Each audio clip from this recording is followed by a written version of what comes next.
네, 안녕하세요. 저는 붉은 PD입니다. 아주 특별한 책을 제가 소개하려고 하는데요. 제목을 들으면 정신이 번쩍 드는 멋진 책 한 권을 제가 소개해드릴까 하는데요. 감리교 여성 지도력 개발원의 연구원분들이 중심이 되셔서 저도 이렇게 발음이 기독언론 뉴스앤조에 연재한 기획 칼럼을 책으로 묶어서 이번에 텀블벅 펀딩으로 출판하게 되었는데요. 제목은 바로 부름받아 나선 인연입니다. 칼럼이 연재될 당시에도 제가 굉장히 재밌게 읽었는데 책으로 출판된다는 소식을 듣고 너무 반가워가지고요. 그래서 오늘은 이 책의 공동 저자 중 한 분이신 김은선 연구원님을 모시고 부름받아 나선 인연에 대해서 발음이 이게 부름받아 나선 인연에 대해서 함께 이야기를 나눠보도록 하겠습니다. 연구원님 안녕하세요. 안녕하세요. 감사합니다. 저희 그 일요책방 구독자, 시청자, 청취자분들께 인사 말씀 한번 부탁드리겠습니다. 네, 안녕하세요. 일요책방 구독자, 시청자, 청취자 여러분, 네, 반갑습니다. 김은선입니다. 저는 감리교 여성지도력 개발원에서 연구원으로 활동하고 있고요. 지금 소개해 주셨듯이 부름받아 나선 인연에 글을 썼습니다. 초대해 주셔서 감사합니다. 감사합니다. 이렇게 와주셔가지고 네. 너무 감사드리고요. 굉장히 군소 유튜브인데 도움이 될지는 모르겠지만 그냥 이제 저희가 편하게 책 이야기하는 자리니까. 책은 근데 또 많이 또 팔릴수록 많이 알려질수록 그럼요. 또 저희의 운동이 알려지는 거니까 네. 최선을 다하겠습니다. 그러면 이제 오늘 저희와 함께 이야기 나눠주실 김은선 연구원님 소개를 좀 간단하게 드려보도록 할게요. 감리교 신학대학교를 이제 졸업하셨고 기독교 운동 단체에서 실무자로 일하셨고요. 학부 때 교육전도사로 사역했던 교회가 좋아서 평신도로 눌러 앉았지만 결혼하며 교회를 옮겨야 해서 슬펐다. 그리고 고통받는 사람들에게 임하시는 하나님을 믿으며 불한당 활동을 했다. 그리고 이제 현재는 감리교 여성 지도력 개발원 연구원으로도 활동하시고 딱히 하는 일은 없지만 성적 소수자의 엘라이다라고 표현해 주셨는데 이런 분께서 딱히 하는 일이 없다라고 하시면 이게 맞는 말인가? 그런 생각이 드는데 이거 제가 썼을 때 이 얘기 해도 되나요? 그럼요. 이거 썼을 때는 딱히 네. 하는 일이 없었는데 진짜로? 점점점 하는 일이 생겼어요. 그러니까 말이 저희, 약간 그러면 씨가 돼서 그러니까요. 네. 약간 좀 그 소소했었는데 저희 그 감리교에 되게 유명한 지금 재판이 아직 진행 중이에요. 네네네. 그 인천 퀴어문화축제에서 2019년에 성적 소수자를 위한 축복식을 했던 이동환 목사가 교리화장전 3조 8항을 위반했다는 혐의로 재판을 받아서 연회재판 1심에서 패소라는 거는 이제 2년 정직 판결을 받고 2심 항소해가지고 하고 있는데 이 재판이 진행이 안 되고 있습니다. 코로나 상황 때문에 재판이 진행 안 되고 있는데 원래는 항소하고 3개월 안에 재판이 돼야 되는 건데 코로나 때문에 지금 계속 1년이 넘어가고 있어요. 그래가지고 빨리 재판을 재개해라. 그런 의미로 저희가 광화문에서 천막농성도 했고 그렇기도 하셨죠. 예, 이동환 목사 대책위원회 활동을 저희가 지금 계속 지속하고 있고 3조 8항이라는 그 성소수자를 차별하는 차별법을 또 개정하기 위한 운동도 펼쳐 나가고 있습니다. 코로나라 해도 사실 할 것도 다 하는데 굳이 재판이 또 안 열리는 이유는 참 이유가 궁색하다는 생각이 또 들고요. 그렇죠. 매우 궁색하고 네. 어떤 다른 방법을 내지 잠깐 약간 않는다는 열이 나시고. 네네, 열이 나네요. 그러니까요. 어쨌든 또 지금 하시는 활동들도 정말 좀 좋은 결과가 있기를 기원해 봅니다. 자, 그러면 감리교 여성 지도력 개발원이 좀 어떤 곳인지 또 함께 좀 소개해 주시면 어떨까요? 네, 개발원은 교단 안팎에서 여성 지도력을 기르고 그다음에 여성 차별적인 문화, 제도를 바꾸는 운동을 해요. 2000년에 설립된 기관이고요. 꽤 오래됐네요. 그렇죠. 네네. 그래서 저희가 교육 프로그램을 만들어서 교육을 진행하기도 하고 포럼을 열기도 하고 여성주의 예배나 상징물을 개발하기도 하고 그리고 성차별적인 이 교회 문화나 제도를 바꾸기 위해서 감리교 내에서 제도적인 그 제안을 하기도 하고 성폭력 사건에 아예 그 인볼브돼서 활동을 하기도 하고 여러 활동을 하고 있습니다. 자, 이제 그러면 책 얘기를 좀 이제 본격적으로 좀 해보려고 하는데요. 부름받아 나선 인연은 어떻게 이게 책이 만들어지게 됐을까요? 네, 단체가 한 20년 정도 된 단체들은 거의 다 좀 비슷한 고민을 하고 있을 것 같아요. 그러니까 저희도 이 운동이 새로운 세대가 계속 유입돼야 생명력을 계속 띠게 되거든요. 그렇지 그렇죠. 않으면 좀 정체되고 이제 고립되고 그냥 나이 드는 것만, 그러니까 나이 들면서 성숙하는 건 물론 좋지만 나이 들기만 하면 실은 고립되고 낡아지는 내용밖에 없는 거니까 청년들이 계속 유입되고 이 운동에 소망을 가질 수 있어야 운동이 지속성이 있는 건데, 그래서 개발원도 좀 고민을 했죠. 이 운동의 주축이었던 선배들이 점점 이제 어른이 되고 젊은 사람들이 유입이 돼야 되니까 그래서 어떤 수건 사업처럼 청년을 길러야 된다는 과제가 이제 저희 개발원에 있었는데 사실 또 모든 단체들의 과제이기도 합니다. 그렇죠. 네. 그래서 홍보연 원장님이 이 젊은 사람들끼리만 모여서 뭔가 할 수 있게 우리가 전폭적으로 지원을 해줘야 된다. 우리가 장을 만들어줘야 된다. 강력하게 주장하셨고 연구원들이 다 의기투합해가지고 그러면 2030 연구원 모임을 만들어보자 이렇게 했는데 그때 이제 상임연구원이었던 이은재 활동가라고 있습니다. 천재적인 그 조직가예요. 천재적인 조직가요? 그렇죠. 네. 이 모임을 우리가 합시다. 극하게 운동을 하고 있는 여성들에게 우리 좀 모이자, 만나자, 모여서 우리 뭐 수다라도 떨자 이렇게 사람들을 조직해가지고 한 자리에 모여서 모이면 또 뭐 하겠습니까? 뭐 수다를 떨고 그렇죠. 이런 거 너무 기분 나빴다. 내가 어느 단체에서 일하고 있는데 이 단체는 단체 청소라는 걸 안 한다. 같이 남녀 화장실을 써야 되는데 더러워서 못 쓰겠다. 이런 거 얘기할 거 아니에요. 해야죠. 또 그런 것도 해야 또. 그렇죠. 누군가는 뭐 이 기독 운동판에서 내가 운동 합리하지만 사실은 너무 성차별적이고 아 내가 같이 일하기가 너무 힘들다. 이런 얘기를 하고 내가 사역하는 데서 무슨 일이 있었는데 이런 얘기를 막 하게 될 거 아니에요. 우리끼리 막 토로하고 그날 막 되게 기분 좋게 막 얘기하다가 우리 그러면은 이 내용을 모아가지고 좀 재밌게 뭐 좀 해볼까? 근데 이런 거를 저희가 막 재밌게 하니까 이거를 좀 의미 있게 보신 분들이 좀 있었고 뉴스엔조이에서 이제 이 연구원들이랑 좀 기사 연재를 해보자 이런 제안을 해주셨어요. 그래서 우리 어떡할까 이런 제안이 있는데 우리 해보자. 너무 좋지. 이게 우리만의 얘기가 아니니까 이거에 공감하고 또 용기를 얻을 사람들이 분명히 있을 거다. 그렇게 해가지고 좋아 써보자 이렇게 의기투합한 2030 중에 8명이 이제 연재를 했는데 네. 우리 연재를 재밌게 잘했으니까 뉴스엔조이에서 그러면 이거를 책으로 한번 엮어보자 이렇게 제안을 하셨어요. 근데 이미 글을 썼으니까 뭐 책 내는 거 어렵지 않겠지라고 오케이 갑시다 했는데 책 내는 것도 좀 다른 일이더라고요. 그렇죠. 네, 뭐 여러 가지 일이 사실 필요하니까요. 네, 다시 수정하고 좀 더 이게 볼륨도 좀 더 만들고 뭐 그리고 이제 더 많은 글이 또 좀 필요해서 더 멤버들을 더 보충하기도 하고 그런 작업들을 했는데요. 굉장히 그 뿌듯하고 아 우리 너무 대견하다. 잘했다 이런 생각을 하고 있습니다. 그렇게 생각하셔도 될 법한 게 이 책으로 뭔가 결과물이 나온다는 것은 그러니까요. 굉장히 의의가 있고요. 또 누군가에게 또 책으로 가다하면 더 많은 분들이 볼 수 있지 않을까 생각이 들고요. 그 12편의 글이 있지만 김은선 연구원님을 대표로 저희가 모시게 되었으니 아무래도 연구원님이 쓰신 글을 가지고 글의 내용을 가지고 좀 이야기를 나누면 이 책이 이런 책이겠구나 또 잘 아실 것 같아요. 그래서 오늘 좀 연구원님의 글을 저도 좀 미리 읽어봤고 예전에 이제 칼럼도 읽었었는데 다시 좀 읽으면서 저도 봤는데요. 너무 근데 쑥스럽네요. 제가 왜요? 책 얘기할 땐 되게 당당했는데 이제 내 이야기 해야 되니까 연구원님께서 써주신 글의 제목은 상상하라 사모 없는 교회를입니다. 그래서 이제 저는 이제 읽으면서 일단 그 연구원님의 그 복잡한 속내가 저도 좀 여러 가지 생각이 들더라고요. 저는 물론 뭐 교회 일을 하는 그런 입장이 아니긴 한데 뭐 예전에도 사실 교회 일도 해봤고 작은 교회에서도 일도 좀 해보긴 했습니다만 그 작년 이맘때 이제 제가 어떤 책을 그때 읽었었냐면 그때 한창 엠번방 실체를 이제 까발렸던 굉장히 그 중요한 취재를 하셨던 그 추적단 불꽃 분들 계시잖아요. 그분들이 이제 우리가 우리를 우리라고 부를 때라고 그 책을 쓰셔가지고 제가 봤었는데 거기서도 이제 그 두 저자 중에 한 분이 굉장히 페미니스트로서 활동에 대해서 열심히 있으시더라고요. 근데 자신은 더 페미니스트로 굉장히 가열차게 살고 싶은데 자신은 또 이성의 애인과 연애 중인 상황이에요. 그러니까 이제 내가 이래도 되나 뭐 이런 거 있잖아요. 그래서 스스로에 대해서 좀 의심하게 되는 약간 그런 저는 보면서 굳이 그럴 필요 없을까. 근데 저는 뭐 결혼한 지 좀 됐고 하다 보니까 그런 생각이 들 수 있지만 또 생각해 보니까 어떤 그런 특정 운동을 하는 데 있어서 그런 고민이 들 수 있겠다 생각이 들고 그리고 사실 이 글에도 비슷한 고민을 좀 남겨주셨던 것 같아가지고요. 맞아요. 제가 이제 이 글을 우리가 쓰려고 저희끼리 이제 기획회의를 할 때 그렇죠. 우리가 어떤 생각에 대해 쓰는 게 아니고 나의 경험에 대해 쓰자는 게 이제 중요한 전제였고 그러면은 각자 뭘 쓸 건지를 이제 나눴어요. 그러면 이제 총여학생회 회장 출신이 있어. 그러면은 당연히 그 사람은 이제 총여학생회 활동에 대해서 쓰겠죠.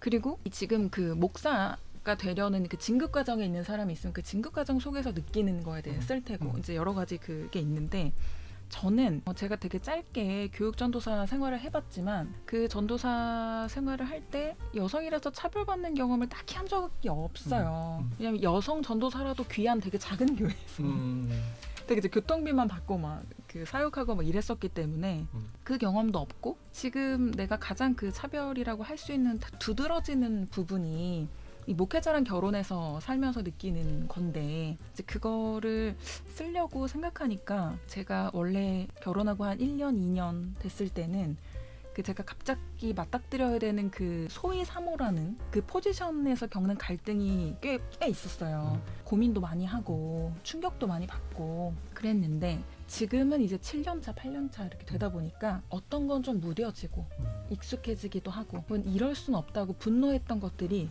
약간 이해가 되기도 하고 막 그런 게 있는 거예요.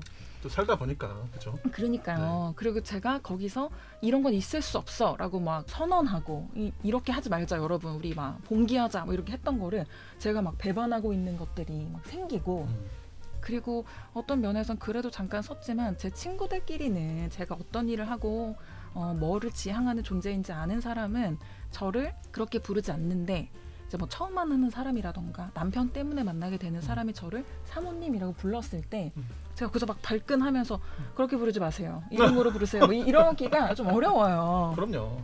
뭐 두 번 만날 거면 이제 뭐 차차차 알아가는 그렇지, 관계면 그렇지. 저는 사실 근데 뭐 여성주의 운동해요. 뭐 이럴 얘기할 수 있는데 뭐 굳이 처음부터 그렇게 하기가 굉장히 그렇죠. 부담스럽죠. 그리고 또 한편으로는 내가 이제 그 이 사람이랑 결혼해서 살면서 이 사람의 목회와 교회에 아주 무심할 수 있느냐 또 그게 아니거든요.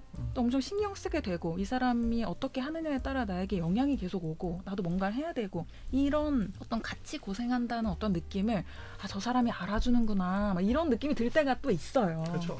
막 얼마나 고생하세요 막 이러면 그래요 막 이렇게 생각할 때가 있어서 또 약간 너무 또 나를 세우지 않게 되기도 하고 점점 이 페미니즘 운동하는 사람들을 내가 배반하게 되는 건 아닐까 이런 고민이 들더라고요. 근데 그래서 내가 이걸 써도 될지 모르겠어 이런 얘기를 했더니 그 고민하게 되는 그 지점 그 딜레마를 써 이런 얘기를 동료들이 해줬어요.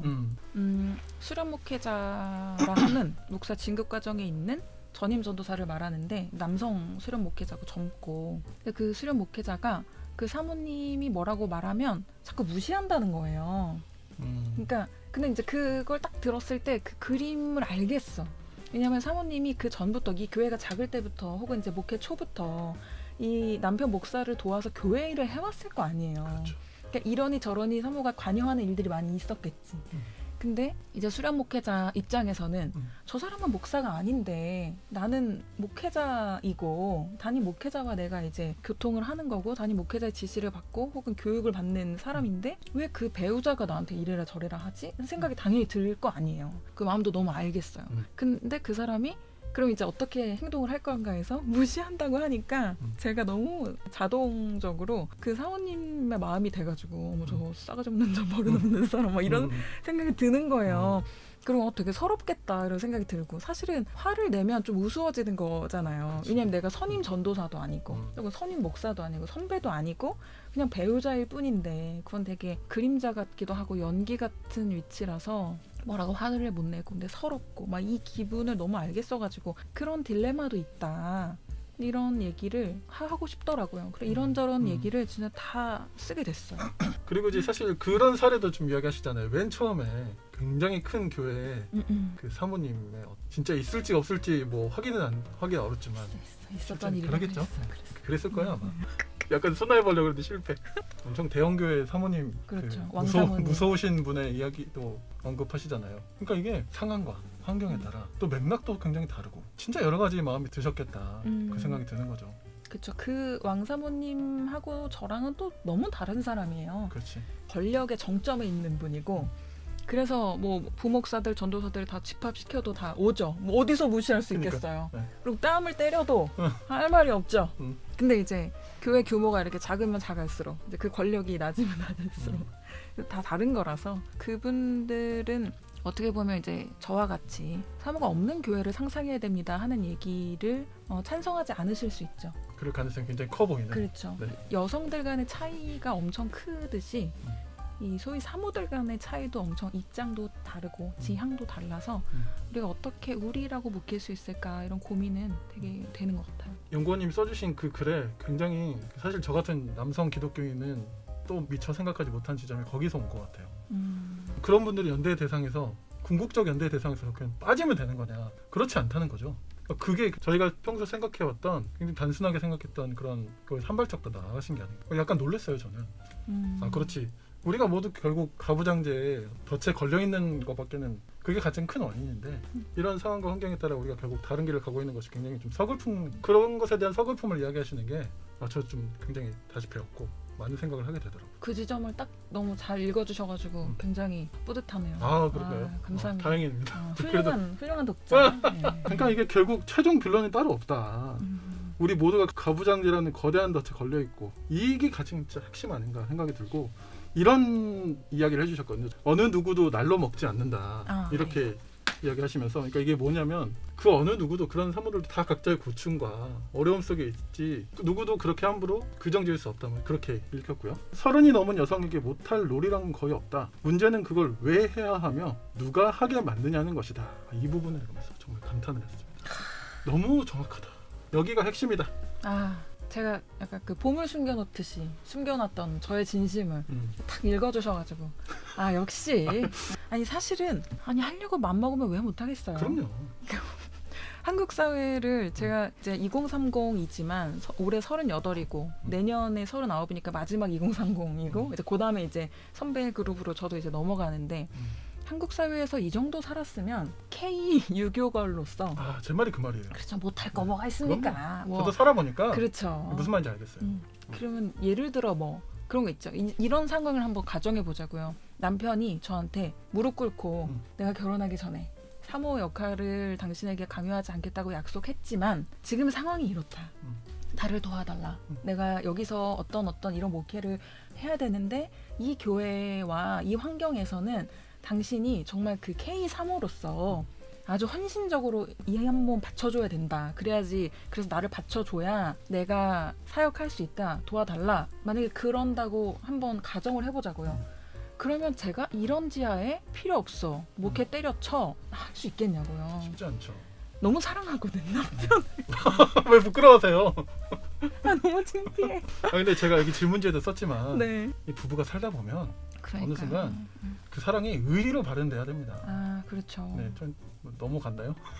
너무 아니 있죠. 너무 10년 넘어갔나 내가?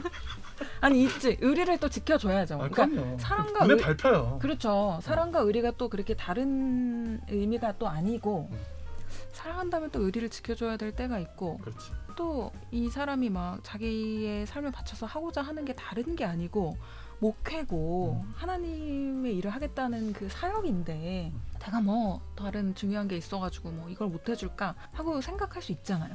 근데 이제 내 안에서 내가 그러면 이게 원래는 사실은 내가 아닌데 뭔가 보조하고 뭔가 뭐 이렇게 사모님 역할을 하고 이제 여기서 사모님 역할이라는 거는 그 사모님 역할의 그 많은 부분들 중에 제가 제 자신이 아닌 모습을 연기해야 되는 많은 걸 얘기하는 거예요.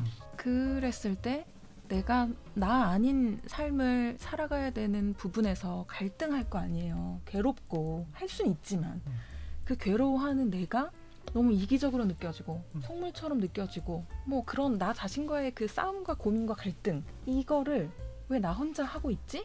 하는 게 포인트예요. 누가 나를 고민하게 만들지? 이런 얘기를 남편은 왜 나에게 하며 왜 그런 고민과 그런 짐을 나 혼자 짊어지도록 이 교회는 요구하는가 혹은 이 사회는 요구하는가 내가 나 자신에게 있는 어떤 기준이 아니고 남에게 있는 기준 그것도 그 기준도 일관되지도 않아. 어느 교회에서는 사모가 막 열심히 일하는 걸 좋아해. 어느 교회에서는 좀 뒤에 좀 있길 좋아해. 어느 교회에서는 좀 약간 상담사 역할을 해주기를 더 좋아하고 어디는 막 그 밥을 막 열심히 해가지고 이렇게 막 해주기를 원하고 어디는 또 아예 안 보여야 돼. 밖에서 일하면 안 되고 뭐 이런 게 있어요. 그러니까 월급을 버는 일을 사모가 하면 안 되는 교회가 있어요. 어떤 교회는 이제 목회자가 목회를 그러니까 어떤 돈에 구애받지 않고 할 수 있도록 또 사모가 밖에서 돈을 제대로 벌어가지고 선생님이면 제일 좋아. 학교 선생님은 제일 좋고 벌어가지고 서포팅을 해야 되는 또 있어. 그러니까는 기준이 일관되지 않아요. 근데 그런 거에 맞춰서 왜 살아야 되는가, 왜 그렇게 고민하게 만드는가, 여성을 고민하게 하는 사람은 누구고 고민하는 사람은 누군가, 왜 강제로 자기 자신이 아닌 삶을 살게 만드는가가 되게 중요한 포인트라는 거죠. 근데 이제 이 사모 서원을 하고 신학교에 오는 사람도 있지 않느냐. 근데 이런 얘기가 또 하나의 주제가 될 수는 있거든요. 근데 이제 그런 사람은 없다고 제가 썼지만 있긴 있어요. 또 있을 수 있죠. 있습니다. 뭐 그 역할이 내가 받은 어떤 소명이다 이렇게 생각하고 하는 사람도 물론 있고 뭐 행복할 수 있겠죠. 근데 이제 뭐 저는 아니고 그리고 아주 많은 여성들이 그렇지 않아요. 그 사모라는 건 어떤 직분이 사실은 아니거든요. 어떤 이 관계적인 역할이지. 그래서 사실은 내가 사모로 소명을 받았어도 남편이 목회자이면 뭐 그걸 할 수 있지만 만약에 목회를 그만두면 갑자기 내 사명도 없어지는 거잖아요. 혹시 돌아가시면 그게 또 내 사명이 없어지는 거고 굉장히 연기 같고 되게 불안정한 거거든요. 사람이 자기 자신 안에 있는 자기 내면의 빛을 발현할 수 있어야지 누군가의 보조적인 역할로만 살아야 되는 거를 강요받을 때 자기 삶에 자기 자신과 자기 삶이 되게 유리되는 경험을 하게 되니까요. 그런 게 되게 문제 지점이다. 우리가 고민해봐야 될 지점이다라고. 진짜 제일 열받는 포인트가 아무도 변하지 않아요. 그저 사모라고 불리우는 목회자의 아내에게 다 모든 것을 그냥 독박을 씌우고 그냥 그렇게 하는 거죠. 맞아요. 근데 이제 제가 부끄러운 게 뭐냐면 부끄러운 게? 부끄러운 게 네네. 아까 말씀드렸듯이 남편을 너무 사랑하니까 제가 모질게 못하는 면이 있어요. 그리고 저도 이제 그 한국의 여성이기 때문에 아유 내가 도와줘야지, 내가 좀 참아야지라고 이제 넘기는 게 좀 많고. 근데 이제 여기 우리가 같이 쓴 다른 저자 중에는 부부가 둘 다 목회자인 사람도 있어요. 그러면은 남편도 진국 가정에 있고 여성도 있을 때 그러면 이제 남편의 교회에서 여성이 가서 보조하는 역할은 아예 꿈꿀 수 없는 거죠. 서로 간에 꿈꾸지 않는 거죠. 각자 해 나가는 거죠. 어떻게 보면 저보다 더 열악한 환경일 수 있거든요. 그래서 남편 입장에서 혹은 남편의 주위에서 어떤 사모 역할을 계속 강요해 오지만 그걸 원천 차단하고 나는 내가 목회하는 길을 가겠다라고 선언하고 가는데 그러면 이제 그 여성에게 온갖 남편이 목회하는데 그걸 돕지 않고 네가 네 목회를 하겠다고? 괜찮아? 남편 괜찮아? 주위에서 괜찮아? 이런 거 계속 물어봐요. 그리고 뭐 음식 같은 거 싸주면서 전도사님 바깥 전도사님 갖다 드려야 된다고 이거 잘 챙겨주시라고 막 이렇게 그러면 뭐야? 내가 돈을 벌어요. 내가 바깥 전도사예요. 그러면 그러니까. 유별나다. 뭐 이런 얘기를 막 듣고 그런 길을 가는 우리 동료도 있어요. 그 사람이 더 척박한 길을 이렇게 막 헤쳐나갈 때 그거에 비하면 제가 좀 더 쉬운 고민을 하는 게 아닌가 하는 고민도 있고 여러 가지 뭐 그렇습니다. 근데 그런 고민 당연히 들 수 있죠.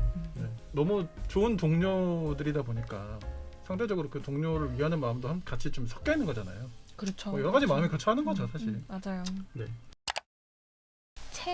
책으로 내야 될 때는 분량을 제가 좀 더 좀 채워야 됐어요. 그래서 이 글을 어떻게 업그레이드 시킬까를 이렇게 논의하면서 제가 그러면 나 후기를 쓰고 싶어 이렇게 얘기했어요. 왜냐하면 그 글이 저의 글이 물론 되게 정돈된 글은 아니었고 저도 되게 낑낑대면서 쓰느라고 논리적인 글은 아닌데 기사로 뉴스엔조이 기사로 나갔을 때 제가 되게 안 해본 경험을 한 거예요. 그러니까 제가 여태까지 글을 썼던 거는 뭐 개발원에서 쓰거나 뭐 민세미에서 쓰거나 그러니까 되게 그 여성들이 운동하는 공간 그러니까 마땅히 나올 만한 글이 나올 만한 공간에서 그런 글이 이제 나왔었는데 뉴스엔조이에 이제 제 글이 올라가니까 제가 만나보지 못했던 독자들을 이제 거기서 접하게 됐거든요. 여성들이 이런 여성운동에 관심 있는 사람들이 보는 어떤 매체에서 좀 더 그렇지 않은 사람들도 보는 매체로 이제 제 글이 옮겨가니까 거기서 얻는 반응이 저한테는 되게 좀 생소하기도 하고 뭐 그랬는데 그러니까 이제 제 글을 보고 이렇게 막 사모가 어떻고 뭐 이제 힘들고 뭐 이런 얘기를 하니까 거기에서 뭐 배후에서 남편이나 교회를 움직이게 하는 분들이 사모님들인데 뭐 이러거나 아까도 뭐 얘기하셨지만 뭐 다들 날로 먹는데 자기는 힘들었나 보네요. 무슨 말인지도 모르겠고 뭐 이런 게 나오는 걸 보고 제가 되게 속상하더라고요. 그러니까 뭐 제가 뭐 페미니스트로서 인터뷰를 하거나 어떤 사안에 대해서 뭐 목소리를 내거나 뭐 낙태죄 합법화 뭐 이런 거 내면 거기에 달리는 뭐 댓글들이야 워낙 원색적이고 뭐 같이 생겼네 뭐 이런 게 뭐 달리니까 그런 거는 그냥 익숙해요. 저거는 이제 그 나의 생각과 이 운동에 반대하는 사람들이거나 아예 생각이 없는 사람들이니까 저렇게 달겠지 했는데 이 글은 우리가 같이 믿는 사람들이고 제 이야기를 굉장히 그 고민 지점을 되게 내밀하게 했는데 이런 반응이 오니까 되게 속상했거든요. 그러겠네요. 그러니까 이제 제 친한 동료가 연락해서 아, 댓글이 글을 완성시킨다. 이게 정말 한국 교회다. 지금 그런 반응들이 그러니까. 글을 완성시킨다. 글에 나온 그 이야기가 이 댓글을 보면은 거의 똑같이 재현되지 않냐. 이런 글을 보고 아, 그래 너무 그렇다. 그런 생각을 했고 이제 글을 보고 나도 이런 경험이 있었어. 나도 이런 경험이 있었어. 이제 이런 얘기들을 이제 저한테 더 하는 거죠. 글의 말미에 넣었지만 예배 마치고 사람들이 이렇게 나올 때 목사님, 사모님이 이렇게 막 인사하고 막 그런 걸 하잖아요. 사모님 한쪽에 이렇게 서 있었는데 교인이 이렇게 와가지고 뒤에 책을 이렇게 뒤집어서 이렇게 보고 가는 거예요. 아, 봤어요.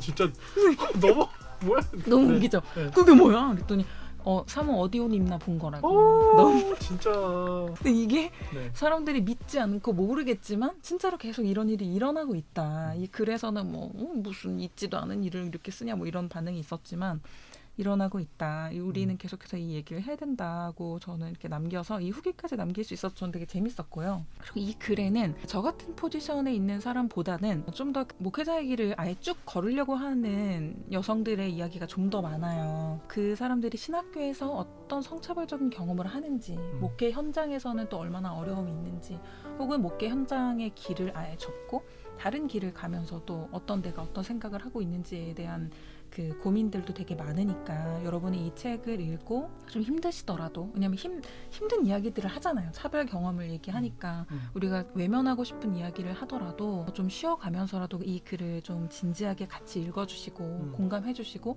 공명해주시면 좋겠어요. 그래서 우리 이야기가 좀 더 넓게, 좀 더 파장이 크게 퍼져나가면 좋겠고 조금이라도 변화를 만들 수 있으면 좋겠고, 그래서 우리가 각자 있는 교회가 조금씩 달라지고 여성들이 좀 더 사역할 수 있고 자기 날개를 펼 수 있고, 또 더불어 교회 모든 여성들이 자기 빛을 차별받지 않으면서 낼 수 있는 세상을 우리가 같이 만들어 볼 수 있으면 좋겠습니다.